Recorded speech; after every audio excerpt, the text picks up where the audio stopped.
l'onction qui brise les jougs. Pour ceux qui n'étaient pas là hier, prenez 1 Samuel chapitre 16, versets 12 à 13. Nous avons lu là-bas. 1 Samuel 16, 12 à 13.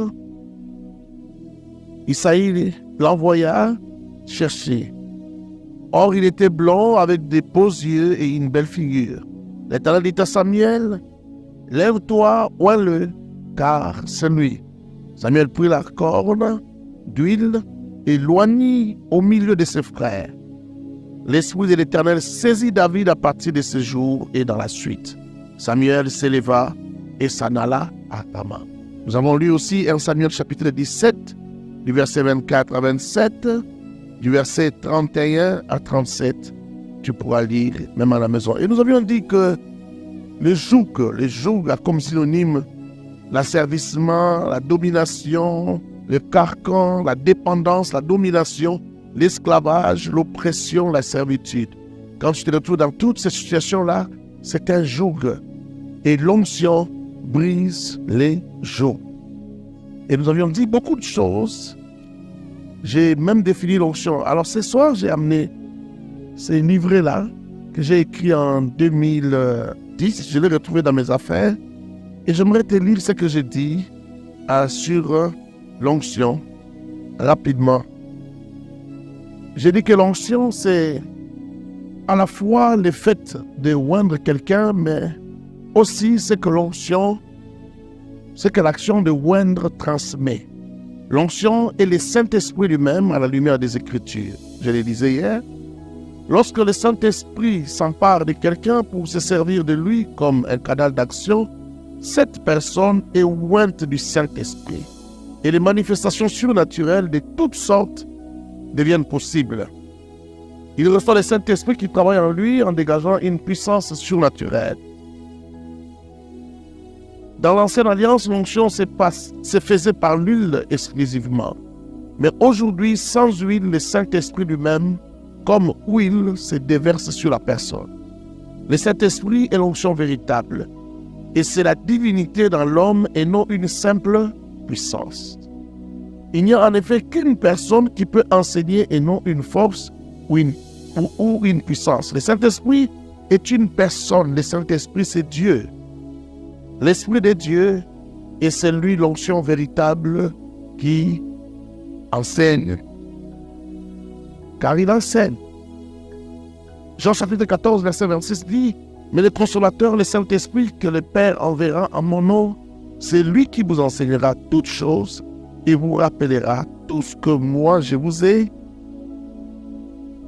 1 Jean chapitre 2, verset 27, « Pour vous, l'onction que vous avez reçue de lui demeure en vous. Et vous n'avez pas besoin qu'on vous enseigne, mais comme son onction vous enseigne toutes choses, qu'elle est véritable et qu'elle n'est pas un mensonge, demeurez en lui comme elle vous l'a enseigné. » L'onction est aussi assimilée de nos jours à cette puissance dégagée résultante de la présence de Dieu, de la présence du Saint-Esprit dans la vie de quelqu'un.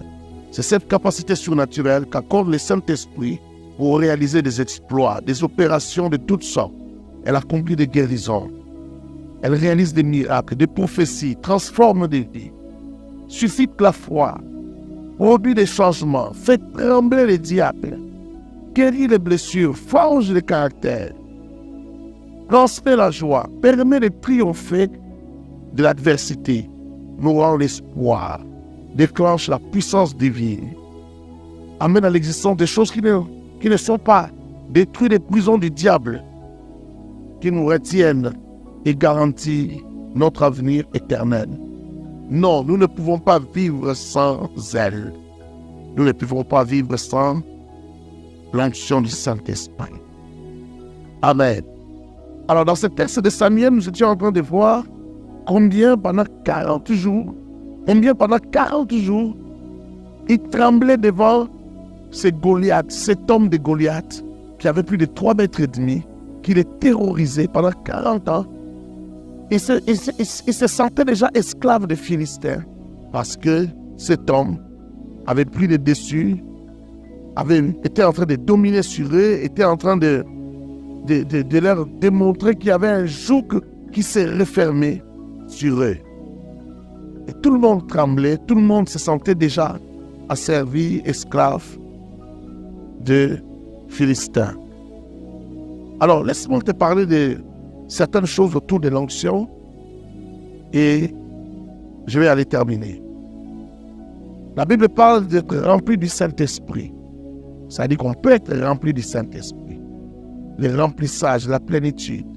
Mais la Bible parle aussi de la plénitude de Dieu. Pas seulement du Saint-Esprit, mais de Dieu. Amen. Oh, Amen. Amen bien. Lorsqu'on est saisi par le Saint-Esprit, il arrive parfois que les gens tombent parce qu'il est saisi par le Saint-Esprit. Il arrive que les gens soient, vous le savez, soient saisis, se mettent à parler en langue, se mettent à prophétiser, se mettent à voir, à entendre. Là, on est juste saisi. Mais on peut aussi être rempli. Et être rempli du Saint-Esprit du voisin n'est pas forcément ton remplissage. Ce n'est pas le même remplissage que les tiens. Amen. On n'est pas tous remplis de la même manière. On est des contenants. Le Saint-Esprit vient en nous comme un contenu. Mais on n'a pas la même taille en tant que contenant. Est-ce que je parle à quelqu'un? Il y a peut-être 25 ans, 30 ans, je lisais un auteur qui disait que la taille de chacun de nous, de chaque chrétien ou de chaque enfant de Dieu, c'est comme la mousse. C'est comme la taille de la mousse. Vous voyez, une mousse. Comme ça qu'on appelle ça éponge, mousse.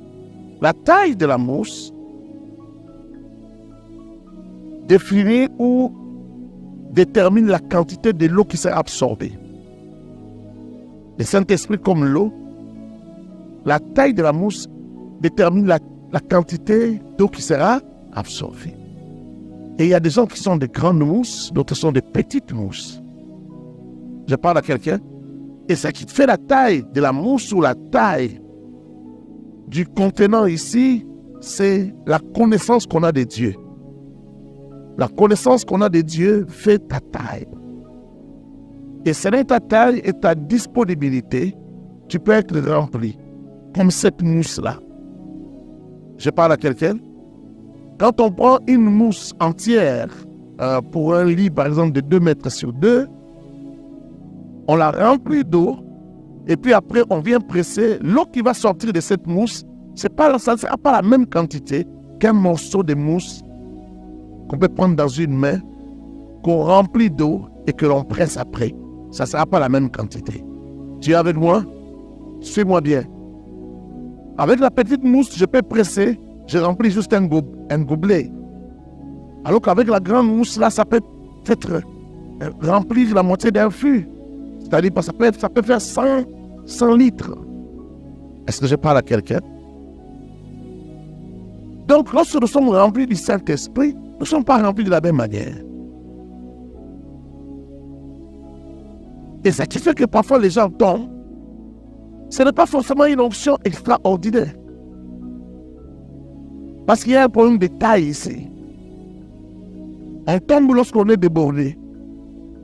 On tombe lorsqu'on ne peut pas contenir ce qu'on reçoit. Je parle à quelqu'un. C'est pourquoi ce n'est pas chaque fois que le Saint-Esprit te saisit que tu tombes. Ou que tu t'oublies. Il y en a qui ne tombent pas, mais ils entrent dans un état second. Il entre en transe. Je parle à quelqu'un. Il entre en transe. Mais ça, c'est défini par la taille. J'entendais un prédicateur, et chez nous là-bas, il y a plusieurs années, qui disait qu'il était un élément absorbant. Il s'est vanté un peu de son onction. C'est-à-dire que lui, en face de n'importe quel serviteur de Dieu, il va absorber. Mais j'ai compris qu'il comprenait. Qu'il comprenait ce mystère de la taille. Et pourquoi parfois les gens tombent? Parce que quand on le touche pour prier pour lui, il y a une transmission. Ça se transmet, l'onction se transmet. Mais seulement le problème, c'est ce qu'il reçoit là. Vient d'un grand contenant, d'un grand réservoir. Lui, son réservoir est petit. Ça s'est rempli et ça déborde. C'est clair, clair? Tu peux prier pendant 3 heures du temps, tu es rempli du Saint-Esprit. L'autre prie pendant 3 heures du temps, il est rempli du Saint-Esprit. Mais les deux remplissages ne se ressemblent pas. La taille n'est pas la même. Est-ce que nous sommes ensemble? Ça, c'est une première chose.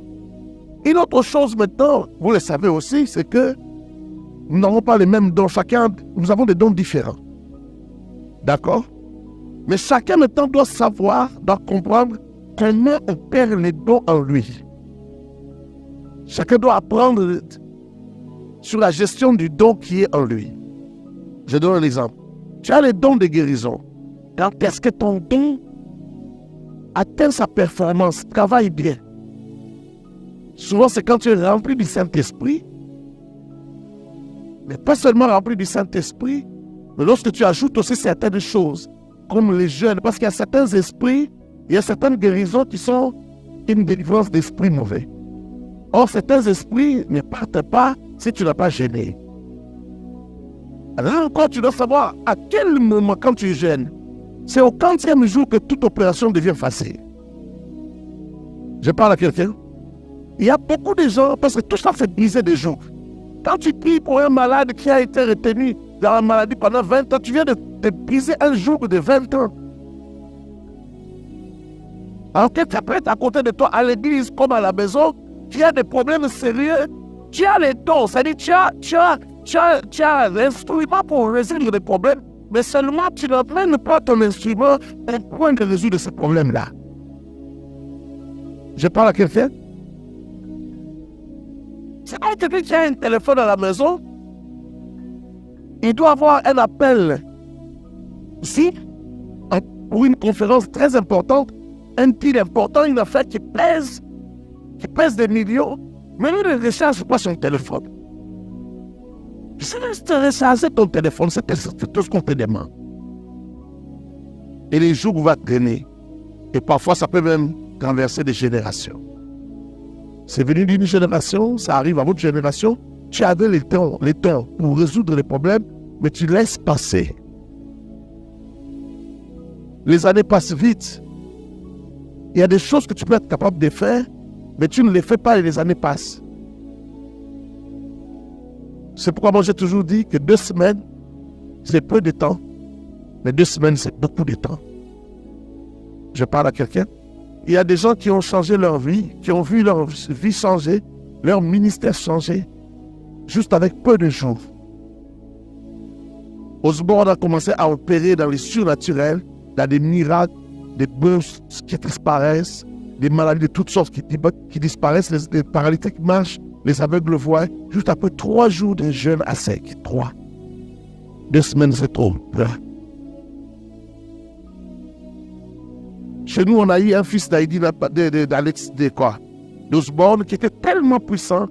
Et Osborne, quand il parlait de lui, Osborne et Idahosa ici au Nigeria, quand il parlait de lui, il disait c'est comme si Dieu entend plus le swahili que l'anglais. Parce que lui, quand il donnait des ordres aux esprits mauvais, c'était grave. Et quand il devait opérer, même quand il était à côté de son père Osborne et à côté de son jeune frère Idahosa, lui, quand il opérait, c'était différent.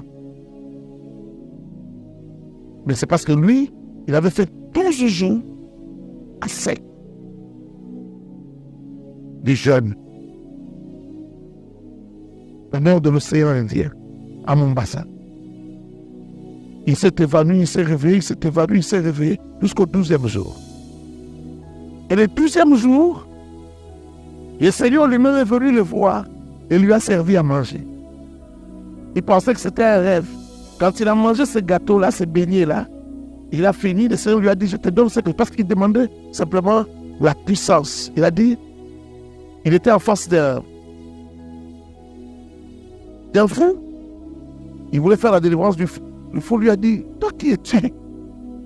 Pour chasser l'esprit qui est en moi. Pour me chasser, qui es-tu? Ça, c'est l'esprit qui parle. Est-ce que ton nom est dans le livre des hommes qui bouleversent les mondes? Est-ce que ton nom est là? Alors c'était devant toute l'église. Comme là, je suis en train de prêcher, un fou entre ici et il me dit ça.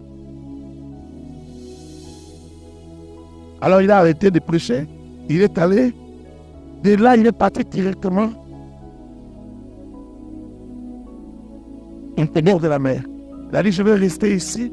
Et il est entré dans une grotte. Il s'est mis sur une pierre. Il a dit, ici, si jamais je meurs, l'eau va emporter mon cadavre. Mais je ne sors pas d'ici s'il ne me dit pas que mon nom est dans les livres. Dans ces livres dont le fou a parlé. Et le 12e jour, il est venu le voir et lui a dit, je n'ai pas de problème. Tu peux être dans ces livres-là, quand tu veux. Mais seulement une seule chose que je te demande, ne prends jamais ma gloire.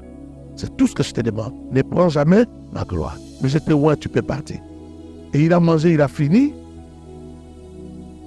S'est reposé, il s'est assoupi. Après un moment, il s'est réveillé. Il a constaté qu'il avait l'huile aux mains.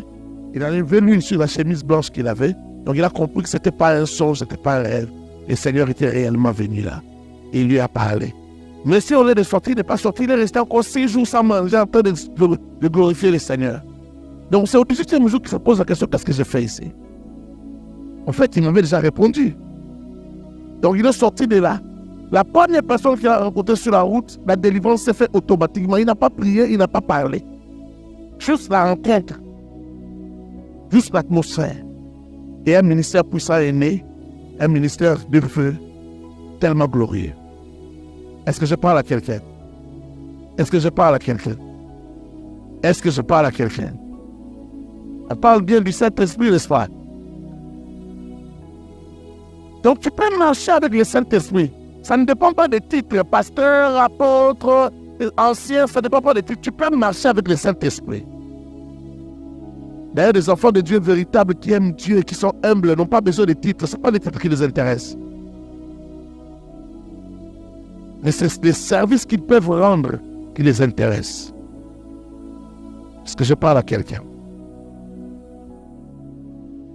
Tu t'es prêché toute ta vie sans jamais transformer quelqu'un par ton message. Par le simple fait que tu n'es pas...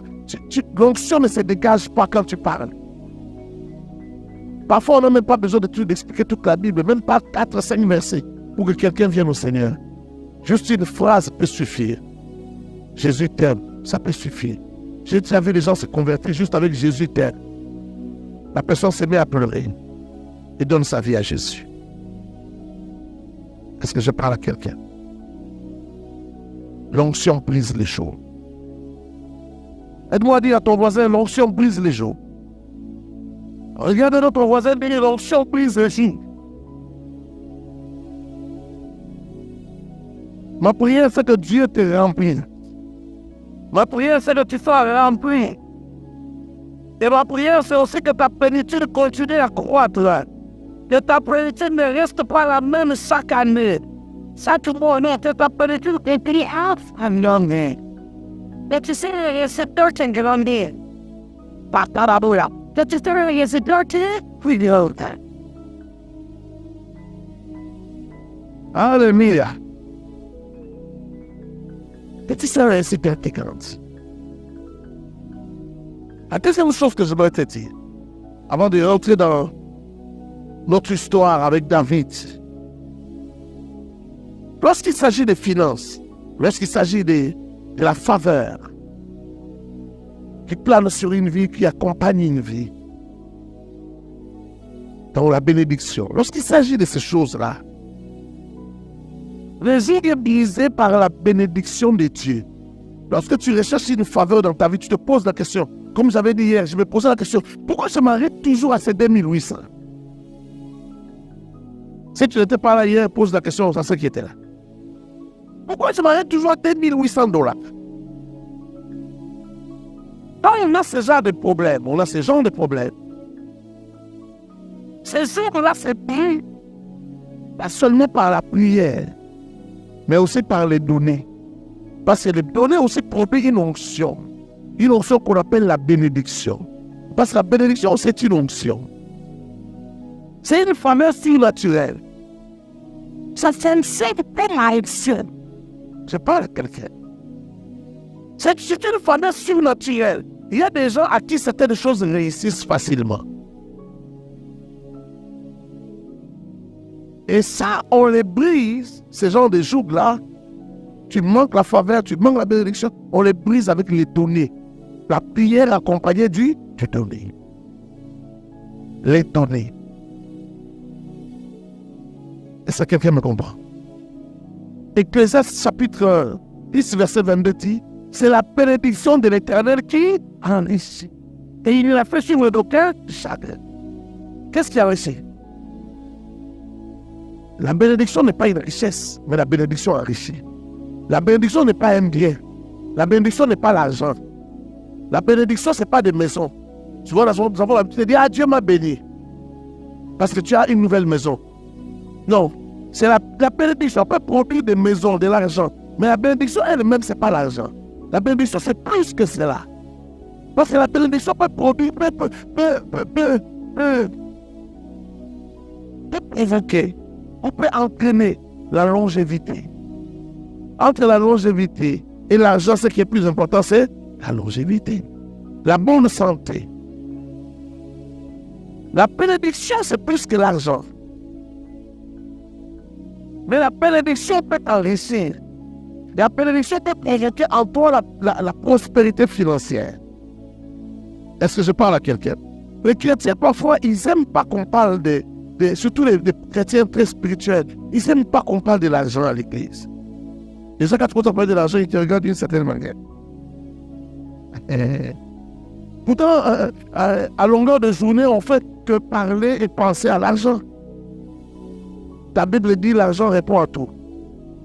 Là, c'est dans ta Bible. L'argent répond à tout. Amen.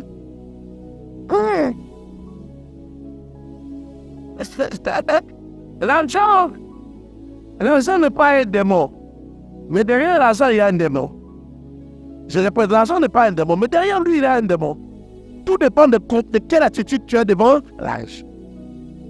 Si devant l'argent, tu te fais serviteur, alors maman va dominer sur toi. Mais si tu considères l'argent comme ton serviteur à toi, alors maman aussi devient ton serviteur. Maman n'aura jamais d'emprise sur toi. Tout dépend de ta manière de regarder l'argent. Si à chaque fois que tu es devant l'argent, surtout devant certaines sommes, ton attitude change, c'est que maman a encore de l'emprise sur toi. Il y a des gens qui changent d'attitude devant l'argent.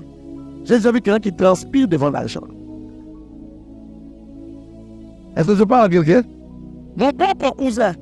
C'est-à-dire, comme toi tu vends le ciment, et que moi je vais construire un bâtiment ici pour le commerce, alors, ce qu'on va faire, c'est que dès que j'ai le crédit que j'ai demandé, je vais te donner une somme, enfin, ce qu'il faut pour tout le bâtiment, en termes de ciment. Et vraiment, qu'on élargisse ce marché, c'est dit là, les metteurs et tout, non, je l'ai tourné là-bas pour le ciment. Donc, ça faisait 1176 sacs. J'ai dit, bon, si ça ne suffit pas, j'ajouterai. Alors, on n'a pas encore commencé les travaux. 1 mois ou 2 mois avant, je te donne déjà 10 000. Le jour que j'appelle dans mon bureau, il arrive, je donne 10 000 $. Dès que je sors là, la porte là de 100 billets de 100 $, 100 $. Les gros climatisés, et puis il y avait la clim, il y avait le froid. Je n'ai pas compris. Dès qu'il a vu l'argent, comme il est sombre, donc il était rasé toute la tête. C'était pas le gréement de sang, mais le gréement de ciel. C'est comme si t'as plus. Il a sorti son mouchoir. Sa responsabilité devenue difficile. Il respirait par la bouche. On a dit, oh, est-ce que ça va bien? J'étais avec l'aide de me passer, est-ce que ça va bien? Il dit, oh, ça va, mais comment tu t'en comme ça? Non, rien, problème, rien. J'ai dit à mes passés, oh, pasteur Flavien, tu vois pas qu'il transpire? Il transpire. J'aurais pu comprendre que ce monsieur-ci ne serait pas loyal. Mais je n'avais pas compris. Il a livré 400 sacs. On a commencé à courir derrière lui, en appeler. Je sais qu'ils m'ont inventé une histoire de camions qui ont fait l'accident, qui a tué des gens, et tout ça qui était en procès alors qu'il n'en était rien. Juste pour que je le laisse tranquille. Plus de 776 sacs, non, 776 comme ça qu'on dit ici, hein. ça n'a jamais été livré. J'ai perdu l'argent. Il y a des gens, quand ils sont devant l'argent, leur attitude change. Dans tous les sens. Ça change dans tous les sens. C'est pourquoi les hommes disent, les humains disent, chacun a un prix. Et ceux qui ont un prix sont des gens qui sont esclaves de maman. C'est pourquoi ils ont un prix. Je peux refermer cette parenthèse-là. N'oublie pas, nous parlons de l'onction qui brise les choses. Mais le pouvoir de maman tient aussi que lorsqu'il sait même servir Dieu avec son argent, avec ses biens, on donne tellement de l'importance à maman, à l'argent, qu'on ne sait pas servir Dieu avec son argent. Et quand on est dominé par maman, on écoute ce que les gens racontent dans des bus, dans des taxis, dans les réseaux sociaux, partout. Comment on critique les églises, comment on critique les pasteurs, comment on parle des arnaques et beaucoup d'autres choses. C'est ça qui nous intéresse et ça nous fortifie, ça nous fait asseoir dans notre refus de servir Dieu avec nos biens. Mais il y a des choses qu'on ne peut pas apprendre. Je te parlerai demain de la justice de Dieu. Du royaume et de la justice de Dieu. Je t'avais promis ça. On le fera demain. Il y a des choses qu'on ne peut pas apprendre dans la rue. Il y a des choses qu'on ne peut pas apprendre dans ce que les gens racontent, des émissions, dans les réseaux sociaux. Non. La science de Dieu, on ne peut pas l'apprendre là-bas. Ce sont des choses très sérieuses. Laisse-moi d'abord te faire remarquer quelque chose. Personne ici ne donne des offrandes comme les musulmans. Pourquoi vous ne donnez pas comme les musulmans? Pourquoi vous ne donnez pas comme les bouddhistes? Parce que vous pensez que le problème c'est l'église. Le problème c'est pas l'église, le problème c'est vous. Mais pourquoi le diable ne s'attaque pas à la manière de donner des musulmans? Il ne s'attaque à la manière de donner des chrétiens. Tu sais pourquoi? Parce que l'offrande c'est le culte. Je répète, parce que l'offrande c'est le culte.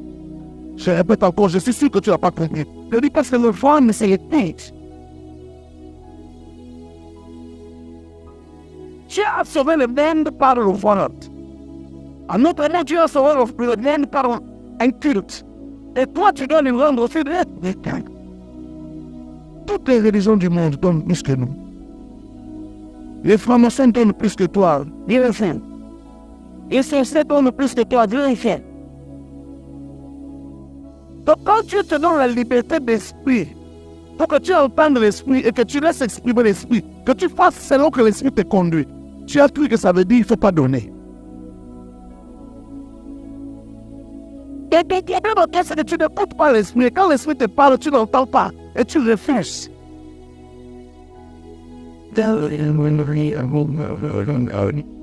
Écoute, toutes les fois qu'on m'invitera, avant qu'on me ferme la porte, toutes les fois qu'on m'invitera ici pour prêcher, sache que je te bénirai. Et je te bénirai par les offrandes. Je te demanderai des offrandes. Mais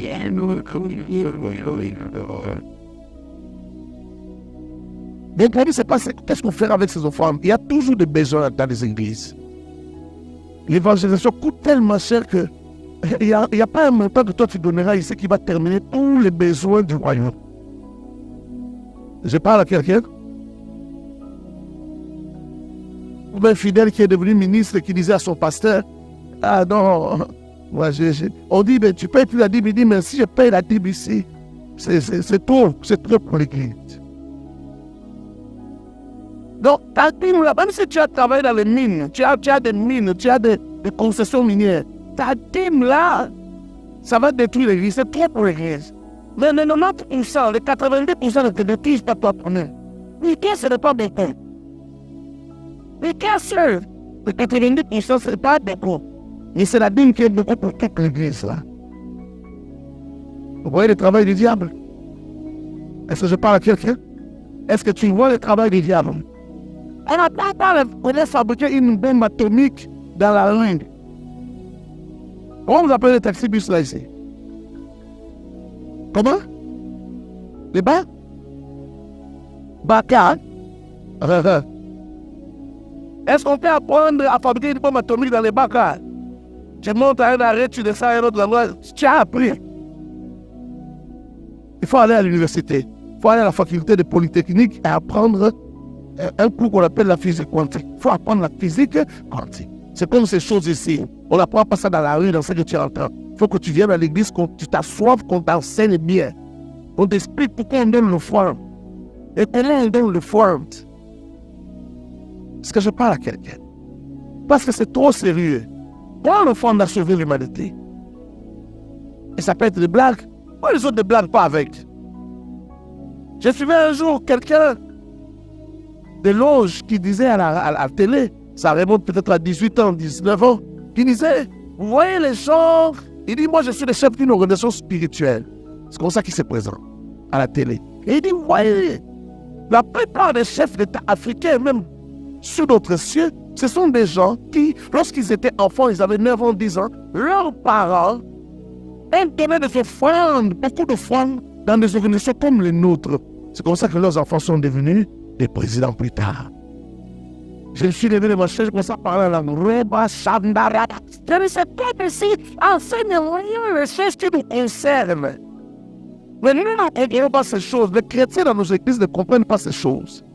Mais regardez les païens, comment ils font. Les enfants de ces siècles sont plus intelligents que nous.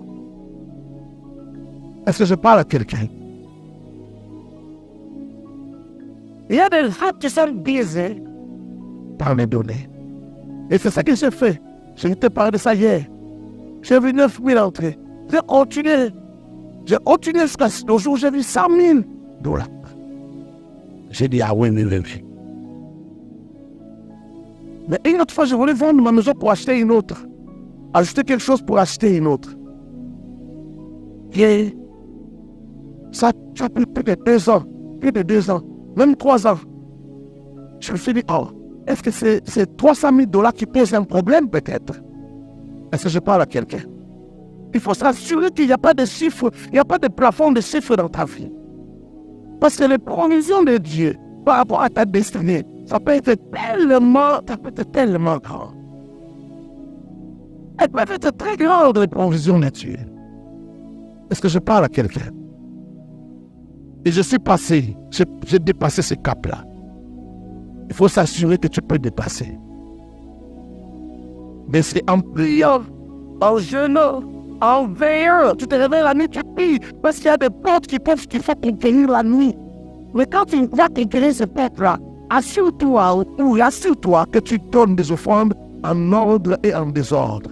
Je me le dis comme ma femme le dit, en ordre et en désordre. La Bible dit, sème le matin, sème à midi, sème le soir, parce que tu ne sais laquelle des graines va porter. Oh, est-ce que je parle à quelqu'un? Est-ce que je parle à quelqu'un? En ordre et en... Est-ce que Dieu bouscule le royaume? Est-ce qu'il le mystère? Est-ce que je parle à quelqu'un? Il faut qu'à la sortie de ces 4 jours ici, où on parle de l'onction qui brise les jours, que tous les jours de ta vie soient pris, que tu sortes quelqu'un d'autre. Quelque chose d'autre commence, même si tu as 60 ans, 67, ne te dis pas que c'est bon, c'est fini. Parce que tu as déjà acheté 4 maisons, chaque enfant a un héritage. Ce n'est pas tout, peut-être ce n'est pas tout ce que Dieu a prévu pour toi. Tu dois aller au-delà. Tu dois aller au-delà. Ton amène ne me convainc pas. J'ai dit tu dois aller au-delà. Je dis tu dois aller au-delà. Il y a pas d'opportunité d'aller au-delà. Alors, il faut utiliser les règles du royaume. Je parlerai de la justice de Dieu. Il faut que tu comprennes bien c'est quoi la justice de Dieu. Les règles qui entraînent la prospérité financière. Lorsque vous lisez Malachie chapitre 3, à partir du verset 7, on explique, on parle sur la dîme.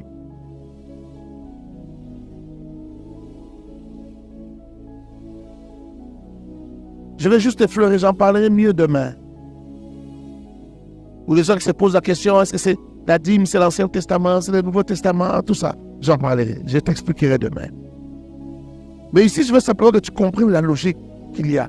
Quand vous lisez du verset 7 au verset 11, je n'ai pas assez de temps, vous regardez bien, du verset 11, de 7 à 11, vous allez voir que Dieu se plaint de ceux qui ne payent pas leur dîme.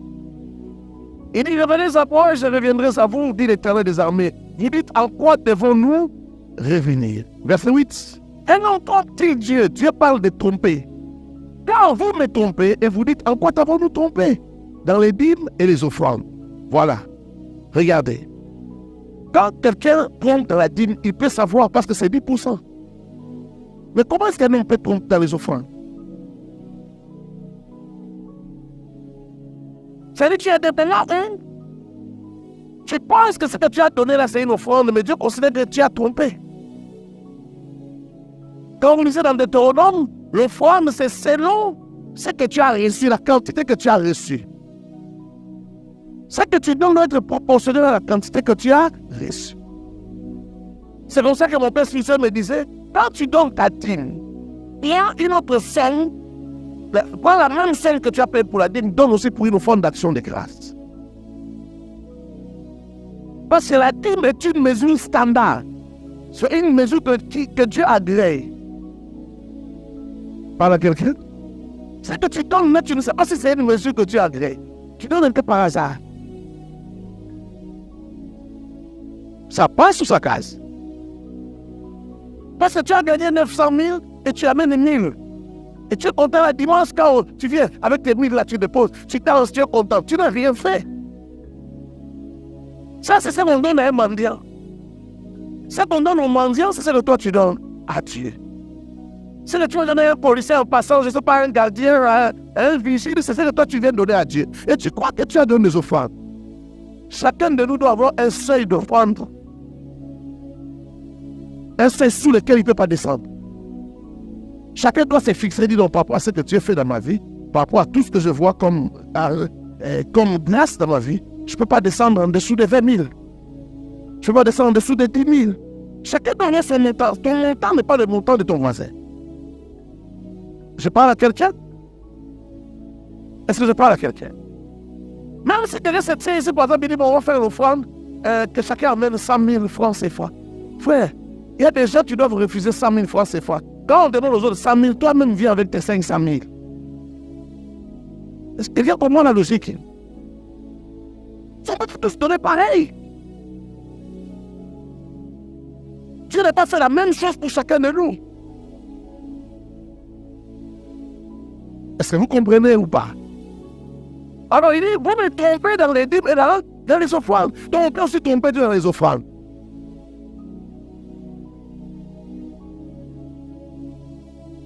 Quand je vais dans Juge chapitre 6, dans l'histoire de Gédéon, je vois que Gédéon amène à Dieu une offrande la journée. Dieu ensemble, il ne dit rien, ensemble il s'en va. Mais l'instant, il vient demander une autre offrande. Enfin, il vient demander le soir, c'est 10 fois, 15 fois que l'offrande qu'il lui a donné la journée. Es-tu content de l'offrande de la journée? On ne sait pas. Est-ce que je parle à quelqu'un? Vous êtes frappé par la malédiction et vous me trompez. Donc, vaut mieux même ne pas donner que donner pour être frappé par la malédiction. Bref, la nation tout entière. 10. Apportez à la maison du trésor toutes les dîmes afin que il y ait de la nourriture dans ma maison. Mettez-moi de la sorte à l'épreuve. Écoute bien ici. Puis l'Éternel des armées, il dit quoi? Mettez-moi de la sorte en épreuve. Et vous priez si je l'ouvre pour vous, les écluses des cieux. Et si je ne répands pas sur vous la bénédiction en abondance. Alors, il dit, mettez-moi à l'épreuve. Avec quoi? L'intime et les offrandes. Ils attendaient un prédicateur qui disait, la dîme, ça ouvre les portes dans les cieux, les écluses dans les cieux. Et les offrandes, c'est ce qui fait tomber. C'est ce qui détermine la quantité de ce qui tombe. J'ai pour dire ça. Ma force à bien lire. Et cette décision m'a fait comprendre que c'est vrai. Ça, je t'expliquerai demain. Parce que la dîme, c'est le minimum, c'est la base. Je t'expliquerai demain. Mais l'offrande, c'est là où l'adoration commence. C'est là où la célébration commence. Tu as la base, tu as la fondation qui est la dîme, et puis tu donnes maintenant les offrandes. C'est là où maintenant tu provoques Dieu, tu crées Dieu. Et c'est ce qui ouvre, c'est ce qui fait tomber les bénédictions. Le ciel est ouvert sur toi. Le ciel est ouvert parce que c'est l'alliance. Et la dîme, c'est l'entretien de l'alliance. C'est pourquoi le ciel est ouvert. Le ciel témoigne que tu es fils d'alliance. Le ciel témoigne que tu es de ceux qui sont bénis pendant qu'ils dorment. La Bible déclare dans Psaume 127, c'est en vain que vous vous levez très tôt, vous vous couchez très tard et mangez le pain de l'affliction, le pain de la douleur. Les bien-aimés de Dieu sont bénis. Reçoivent un temps pendant leur couche. Pendant qu'ils dorment, ils reçoivent. Et dans les lois du royaume, il faut aller travailler. C'est ça la justice de Dieu. Que celui qui ne travaille pas ne mange pas. C'est quand tu vas travailler, tu reçois ton salaire et ton rémunération. C'est que tu avais déjà gagné la nuit. Voilà pourquoi la Bible dit le précieux trésor de l'homme, c'est l'activité. Ce n'est pas quel genre d'activité, mais c'est l'activité, point. Dieu peut te bénir en tant que cordonnier. Dieu peut te bénir en tant que couturier, tu deviens multimillionnaire. Je parle à quelqu'un. La Bible dit, si tu trouves un homme habile dans son ouvrage, il se tiendra devant les rois. Quel que soit l'ouvrage, quel que soit les genres d'habilité que la personne a, mais il se tiendra devant le roi, c'est lui qui est habile dans son ouvrage. Et l'habileté vient d'où? L'habileté aussi est une forme d'onction. La Bible dit que Dieu a oint Bezalel d'une onction pour travailler les riens, les métaux, les bois. C'était une onction. Dieu l'a doté d'une onction et l'a placé à côté de Moïse.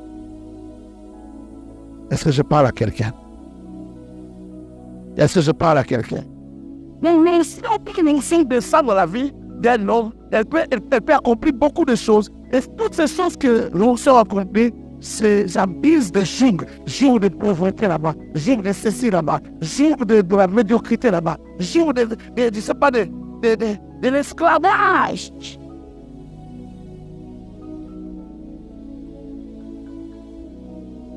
Est-ce que quelqu'un comprend? Prenons ce dernier texte. 2 Corinthiens chapitre 9, versets 6 à 11. 2 Corinthiens chapitre 9, 6 à 11. J'aimerais que tu voies bien ces versets-là, ce que ça dit. 2 Corinthiens chapitre 9, versets 6 à 11. L'apôtre Paul est en train d'exhorter les Corinthiens à la libéralité, c'est-à-dire aux cotisations à donner de leurs biens. Regarde maintenant ce que l'apôtre Paul dit. Verset 6, on commence avec le verset 6. Le verset 10, c'est le verset que toi tu aimes beaucoup, mais on commence à 6.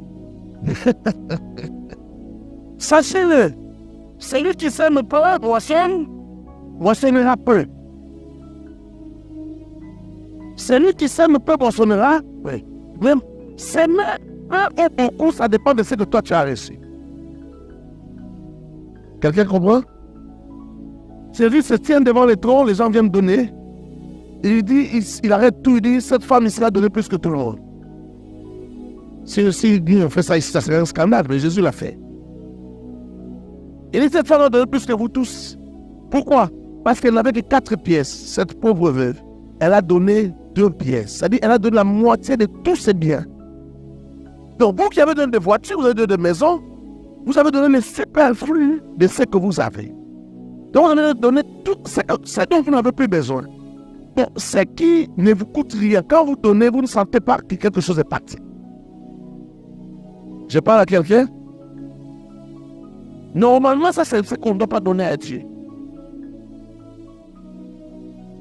Parce qu'il m'arrive parfois de marcher. Quand j'enlève $20, $40, donner à quelqu'un, je ne sens pas.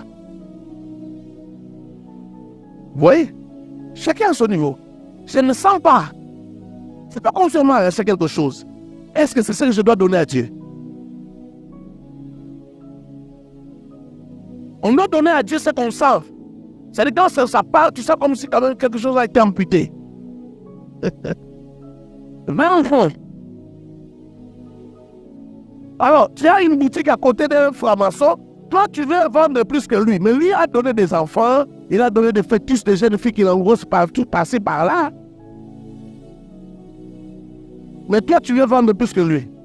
Oh, mais voyez un peu la taille de vos sacrifices, non?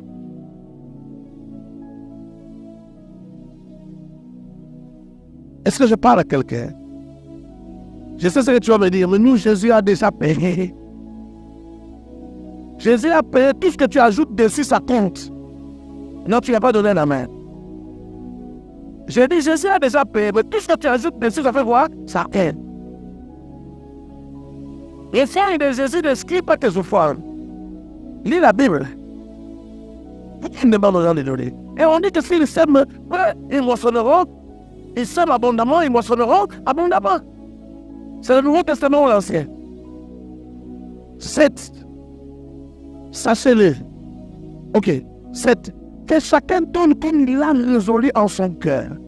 Quand on te dit que tu as résolu, ça ne veut pas dire amène le même 1000 fois, non.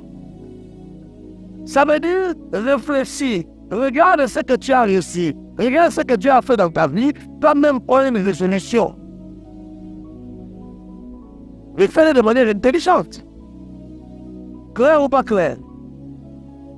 Et qui aime celui qui donne avec joie.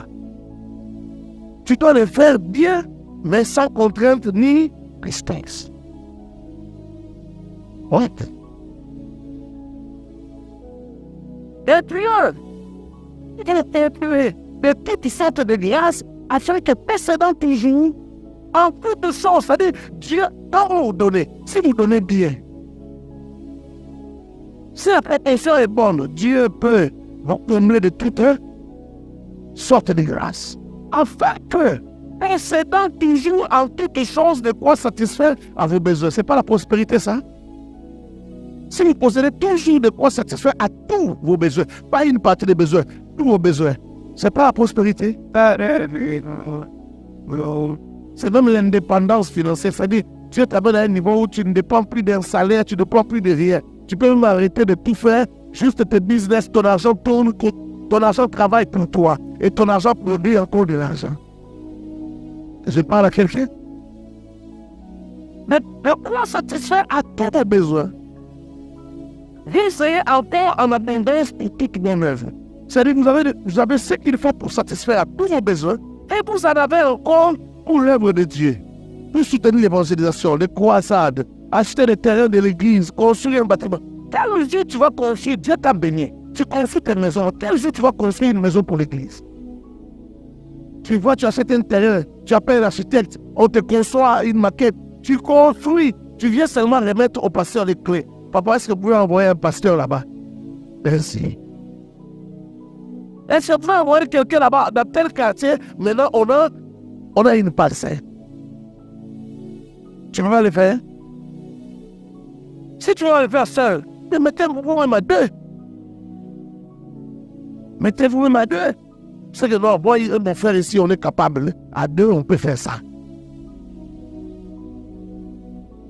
C'est une chose normale. Ce n'est même pas une chose pour laquelle on doit t'acclamer. C'est normal.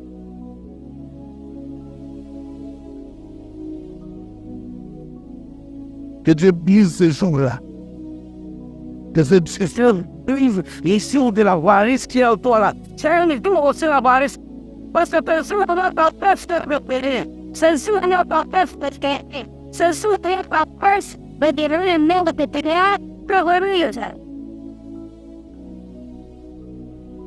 Tu serais déjà très loin, tu aurais déjà gagné de grands marchés dans ce pays. Mais tu es toujours au stade où tu es, mais on considère que tu es béni alors que tu devrais être mille fois plus béni que ça. Ah, écoute ton amen. Est-ce que tu entends ton amen? Dieu réussit cette voix parce que il y a encore une chose qui te retienne. Que Dieu t'aide à venir ce jour-là. Nous n'avons pas tous la même destinée. Il y a des gens qui sont appelés à devenir riches au milieu de nous. Mais si ces gens ne viennent pas riches au milieu de nous, ils nous meurent tous. Korabacha. Est-ce que quelqu'un comprend cela? Est-ce que quelqu'un comprend cela? Est-ce que quelqu'un se force là, la dîme, les offrandes, des actions de grâce? Parlez des actions de grâce. Les offrandes sacrificielles. Et les offrandes dont tu donnes, c'est vraiment les sacrifices, tu te sacrifies. C'est pour que ça penche Dieu. Dieu sait combien tu as. Et sait combien tu as. Tu t'es dépouillé pour donner. Tu donnes une offrande, le ciel bouge. Dieu dit, cette personne a la foi. Cette personne a tellement confiance en moi. Alors je peux lui donner tout ce qu'il me demande. Parce que c'est quelqu'un de sûr. C'est un investissement sûr. Frère, il n'y a rien. Il n'y a aucune épreuve qui dépasse l'épreuve de donner son argent. Parce que ton argent, c'est C'est l'expression de ta sueur, de ta souffrance, de ton labeur, de ton sang.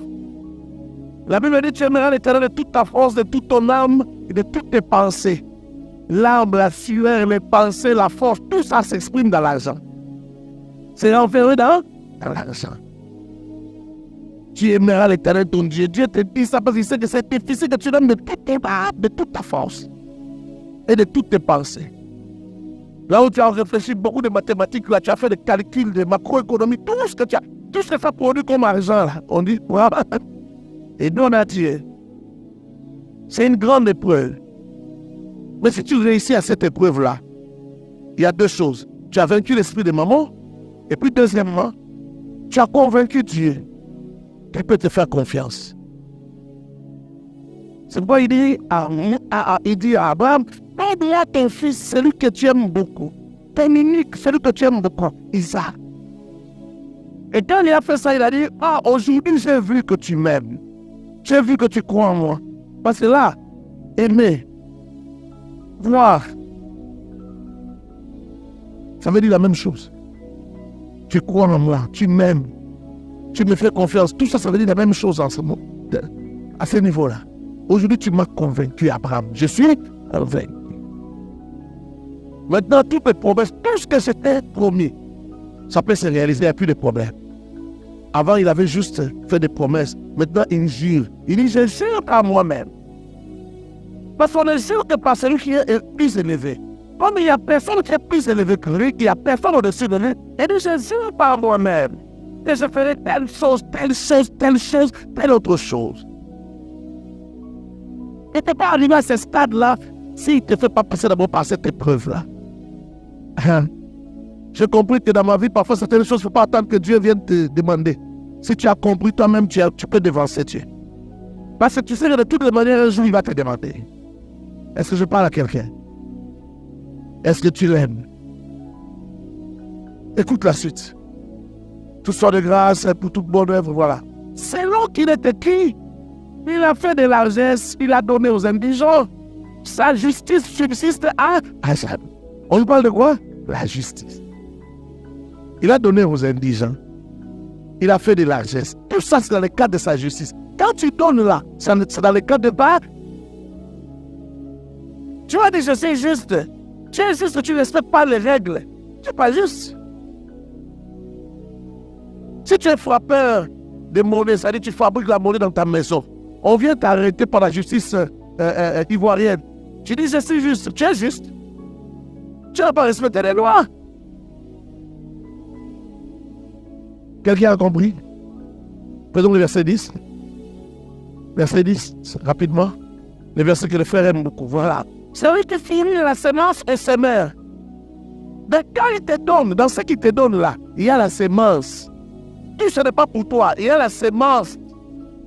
Et donc, il sa nourriture. Mais il commence par là, la semence. Alors, bon, j'en parlerai demain. La semence, c'est la nourriture. Toi, tout, tu as en fait ta nourriture. Et puis, il y a la semence dedans. Tu peux faire la semence.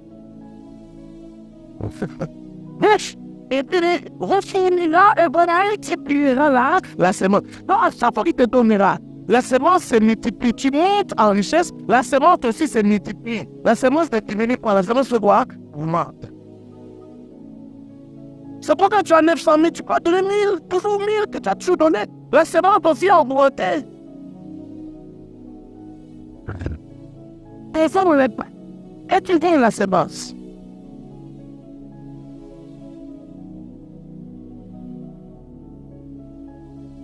J'aimerais dire à quelqu'un ce soir, il faut que Dieu te rende libre.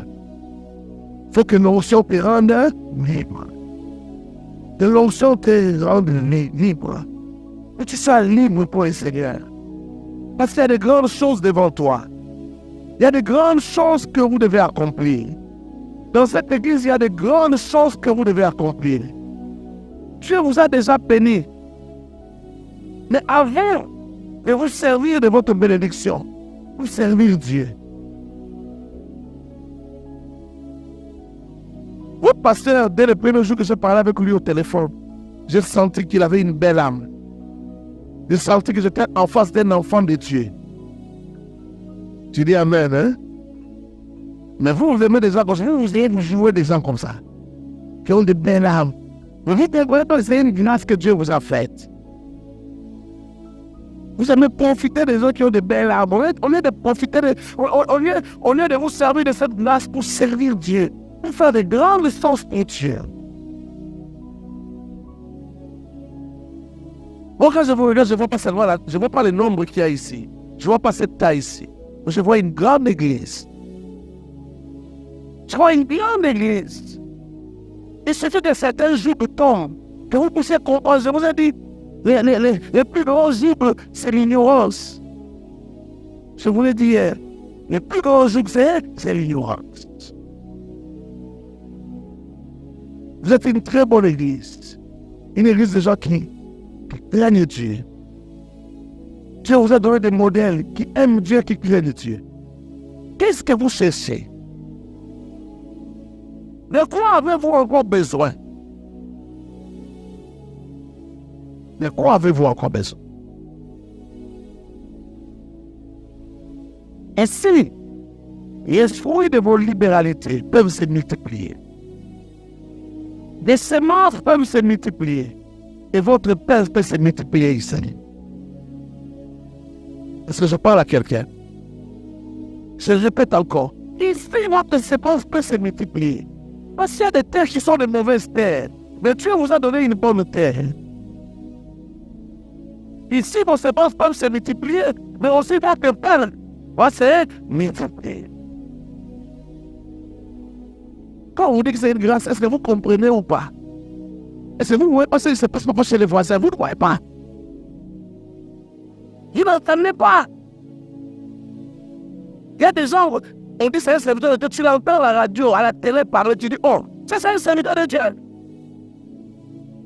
Mais Dieu vous a fait une grâce d'avoir réellement de vrais serviteurs de Dieu. Vous ne voyez pas? Je n'avais pas besoin de le voir pour le savoir. Je l'ai entendu. Je l'ai entendu. J'ai entendu son humilité. Moi, je crains des gens comme ça. Parce que des gens comme ça, si tu ne fais pas attention, tu vas dépasser les bornes. Tu vas l'écraser. Or, si tu l'écrases, tu t'attires un jugement dans la vie. Je parle à quelqu'un. Parce que quand quelqu'un a un cœur comme ça, il aime bien aimer de Dieu. Il faut faire attention. Tu lui fais du mal, Dieu va te frapper. Vous qui avez l'habitude de critiquer les hommes de Dieu. Il y a des hommes qu'on ne critique pas. Est-ce que tu as compris? Est-ce que tu as compris? Il y a des gens qui doivent aimer. Mais je vais prier pour toi, je vais entrer dans la foule là. Demain, on va en finir avec tous les jours là. Et dimanche, on va venir célébrer.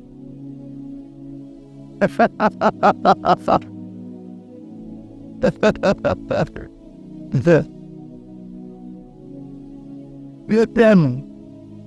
Dieu t'aime beaucoup. Dieu nous a dépêchés ici parce qu'il t'aime. Il t'aime beaucoup. Est-ce qu'on peut prier un peu?